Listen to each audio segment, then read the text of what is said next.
Hey, 80K performance community, it's Colin bringing you part 2 of the 6 things that you need to have in your training program. So a quick recap, the first 3 words, gotta warm up, right? And hopefully I don't have to explain why that's super important. Include some skill work, speed and agility skill faster. We can get faster by working on the techniques of sprinting, shuffling, crossover run, and a few others. And then timing your sprints, right? You will need to get faster, you need to know how fast you're running so that you can break that. And that comes down to a lot of intent. The next piece that we like to go over is our athletic power. Okay, and what this is jumps, we're jumping over hurdles, throwing medicine balls against the wall, slamming them into the ground, chest passing them into the ground. We have various different progressions that we use to work on the rotational power of your athlete and that athletic power. And then the hurdles, we'll be doing double legs, we do single legs, we do bounding, skips. And then another really important piece of what we do is we test your athlete's vertical jump every single training session. Just like the sprint, we're working horizontal with the sprint. How fast can you sprint? And then how high can you get up vertically? And we track that. And our goal is to increase your vertical jump 6 inches by the end of our session. And we hit that goal many times. But it takes work, it takes time. An 8 to 12 week session is usually what it takes in order for us to increase vertical jump 6 inches and being able to repeat it. So it's not just good enough to do it once, we got to do it multiple times. So we're getting that intent twice. How can your athlete move as powerfully as possible? So that's our athletic power section. Then we go into our Olympic lifting section. So we're teaching our athletes in the middle school program, we're teaching the cleans, where the bar's at their hips and they got to get it up onto their shoulders.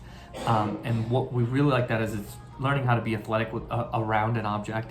Also, you're absorbing contact of the bar, and we've got some middle schoolers that are working up to some pretty impressive weights, safely, of course. And with our high school programs, we'll put in the snatch, a dumbbell snatch, where we're throwing the belt all the way over our head, a dumbbell over all over our head. And if they stick with us long enough, we'll actually go with a barbell, which is one of the most advanced exercises we probably teach our groups, but you have to earn it.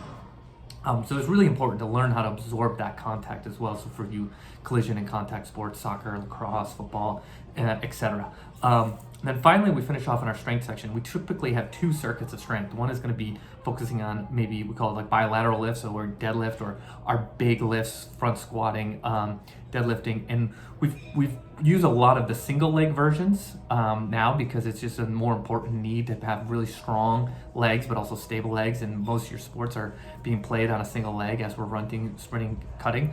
So we get a little more bang for our buck when we're doing those things. And then we're doing overhead pressing, overhead pulling, bench pressing, and then rows and TRX rows and cores and mobility. And we fit in a lot of stuff of our kind of rehab, make sure you move well in there as well.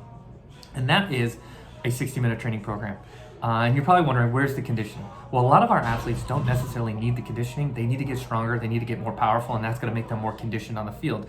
Starting them with just having them run doesn't take into account making their muscles stronger, making them faster, or just making them sweat. Any coach can make you sweat.